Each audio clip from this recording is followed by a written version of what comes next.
Halo guys, welcome back to my YouTube channel. Dan di video kali ini aku akan membuat sebuah playlist baru guys. Namanya itu playlist Kepo Sejarah.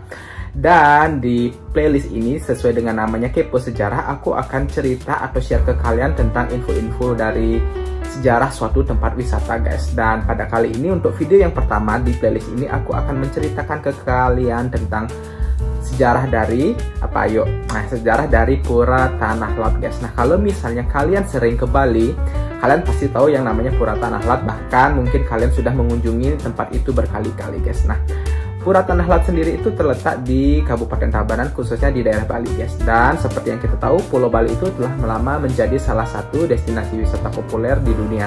Nah, sebagai destinasi wisata, Pulau Bali itu tidak hanya memiliki keindahan alam, tetapi juga menawarkan banyak keindahan arsitektur serta keunikan budaya. Nah, salah satu keindahan arsitektur yang dapat kita temukan di Pulau Bali itu adalah salah satunya Pura Tanah Laut guys, yang terletak seperti aku tadi sebutkan di Kabupaten Tabanan, Bali guys. Dari Canggu itu kurang lebih ke barat ya mungkin 10-15 menit 20 menit ya guys ya, kalau tidak macet.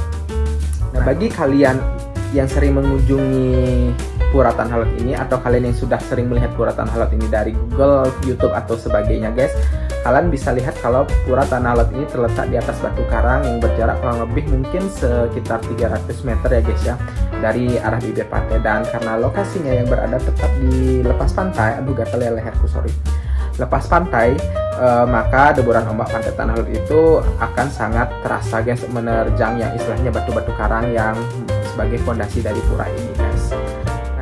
Dan di area batu karang ini tuh terdapat beberapa goa guys, dan salah satu goa itu terdapat ada kayak ular suci gitu. Ular suci ini kebetulan yang saya tahu itu jenis ular laut guys. Dan selama ini sih para wisatawan itu diundang untuk boleh dibilang kayak lebih dekat dengan ular tersebut. Bahkan ada yang sampai berani memegang, dan selama yang aku tahu itu belum pernah sih terjadi gigitan yang disebabkan oleh ular tersebut. Ya karena namanya juga ular suci ya guys ya. Jadi benar-benar di-appreciate, benar-benar dihormati, dan kita juga tidak sembarangan memperlakukan ular tersebut, sehingga ular tersebut juga tidak agresif ke kita guys. Oke, dan sekarang kita ke topik utamanya, dan kita akan membahas sejarah dari Pura Tanah Laut ini guys. Nah, sejarah dari Pura Tanah Laut Indonesia berdasarkan legenda itu adalah salah satu ada legenda yang mengisahkan pada abad kurang lebih ke-15, Bagawan Dahyang Nirarta atau terkenal dengan nama Dahyang Dwijendra itu melakukan misi penyebaran agama Hindu dari Pulau Jawa ke Pulau Bali guys. Nah, pada saat itu yang berkuasa di Pulau Bali adalah Raja Dalam Moturenggong, dan beliau sangat menyambut baik dengan kedatangan dari Dahyang Nirarta atau Dahyang Dwijendra ini guys dalam menjalankan misinya. Nah, sehingga penyebaran agama Hindu berhasil sampai ke pelosok-pelosok desa yang ada di Pulau Bali.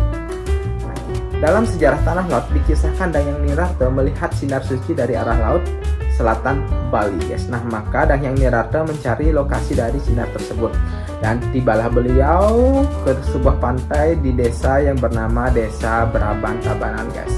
Nah, ketika Dahyang Nirarta melihat keindahan pantai di Desa Braban Tabanan Bali ini, beliau langsung memutuskan bahwa lokasi pantai ini sangat cocok untuk lokasi pura suci bagi dewa laut. Tetapi pada saat itu guys, Desa Braban itu dipimpin oleh Dahyang Braban Sakti yang sangat menentang ajaran dari Dahyang Nirarta guys dalam menyebarkan agama Hindu, dan Desa Braban Sakti menganut aliran monoteisme.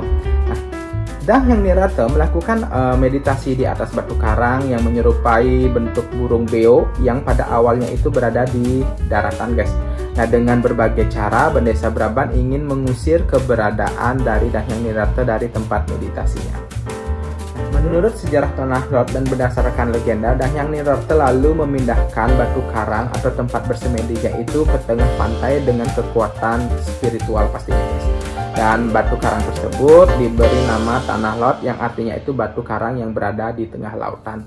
Nah, semenjak peristiwa tersebut, Desa Braban Sakti mengakui kesaktian yang dimiliki oleh Dahyang Nirarta. Dan selain itu, Desa Braban Sakti juga menjadi pengikut Dahyang Nirarta untuk memeluk agama Hindu bersama dengan seluruh penduduk setempat. Dikisahkan di sejarah Tanah Lot, sebelum meninggalkan desa Brabandan, Hyang Nirata memberikan sebuah keris kepada Benesa Braban Sakti, dan keris tersebut memiliki kekuatan untuk menghilangkan segala penyakit yang menyerang tanaman.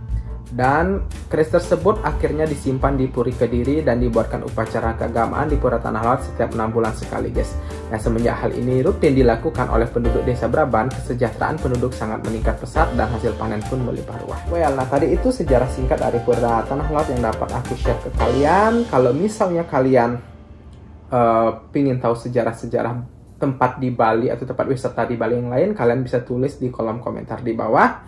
Dan jangan lupa subscribe channel YouTubeku agar kedepannya aku bisa membuat konten-konten yang lebih informatif buat kalian. Ya, artinya tuh aku lebih semangat lagi membuatnya kalau subscriberku nambah, guys.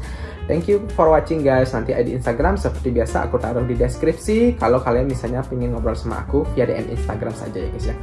Bye bye, guys. Thank you for watching.